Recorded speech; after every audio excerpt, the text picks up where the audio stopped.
take a look at square roots, both taking the square root, trying to figure out what the square root is, and then also squaring and deconstructing it. So when we're taking a square root, we're basically going to use the square root button on your calculator. Most calculators have it as either one of two things. Oftentimes it will look like a button like this, where you've got the square root over a variable, and so that is the simplest form of the square root. And you can use the number, you can square root any number basically, and then you're going to round to the indicated decimal place that you've been asked to round to. So let's take a look at these examples here.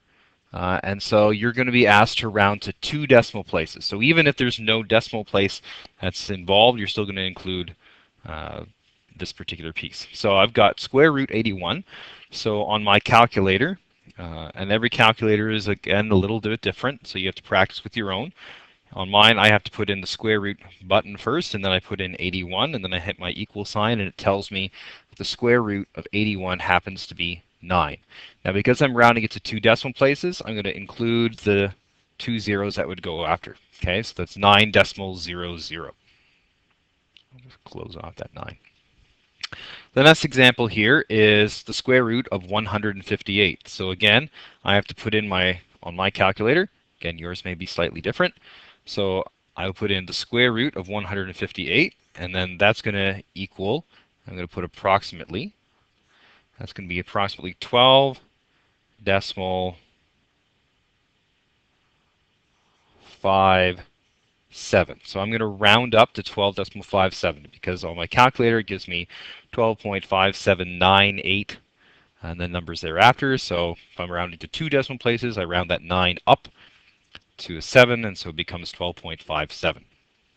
You can also take the square root of decimal numbers. So in this case, I want to take the square root of 12.68. Okay, and it's very straightforward, same way that you would approach any other square root question. So I can put in my square root function on my calculator, and I type in 12.67. That gives me 3.560898, yada, yada, yada. And so it's going to be approximately, because I'm rounding to 2 decimal places, it's going to give me approximately 3.56. Okay, so using the square root button on your calculator is going to be something that we do quite often. We're going to do it when we're looking at trigonometry, when we're doing Pythagorean theorem, when we're doing quadratics.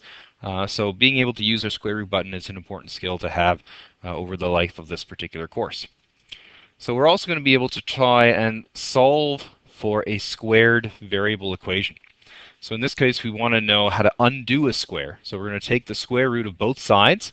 So for example, x squared is equal to 64, and then we're going to figure out, well, what's the value of x? So we're actually using our BEDMAS skills. We're using order of operations. So in BEDMAS, we know that we've got to deal with, again, from left to right, we deal with brackets, then exponents, then division. Well, it would help if I included the multiplication piece in there now, wouldn't it? So let me make that simple addition because that's important. Don't want to forget about the multiplication. So multiplication, addition, and subtraction. So we've got brackets, exponents, division, multiplication, addition, and subtraction. And so a square root fits into the realm of exponents. Okay, so it's the second order of operations that we need to be dealing with as we're going through. So it's an important piece. So let's take a look here at these couple of examples that we have down. I've got 25 is equal to x squared.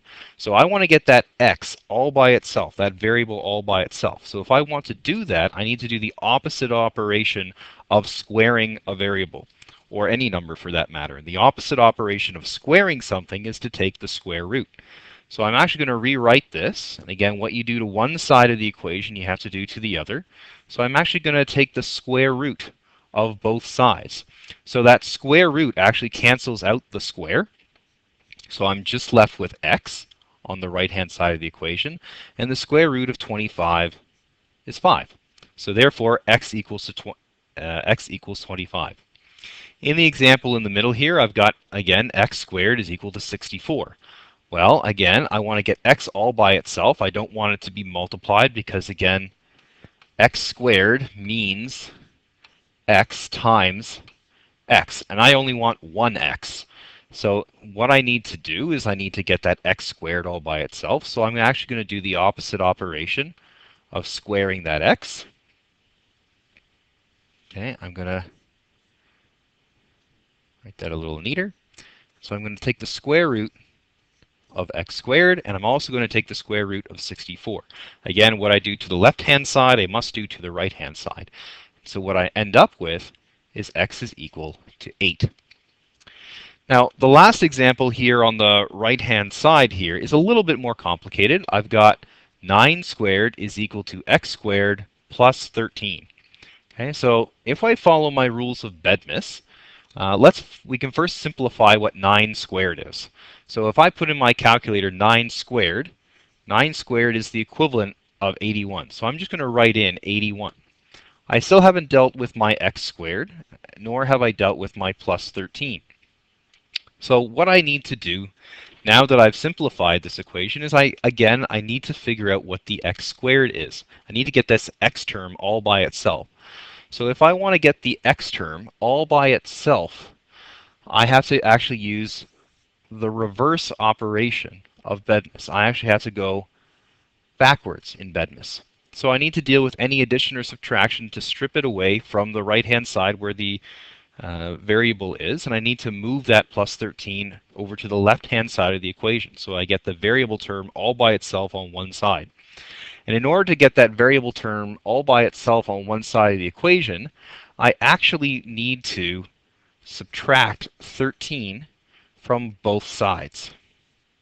So what I'm going to do is I'm going to subtract 13 from both sides. So I've got 81 minus 13 is equal to x squared plus 13 minus 13.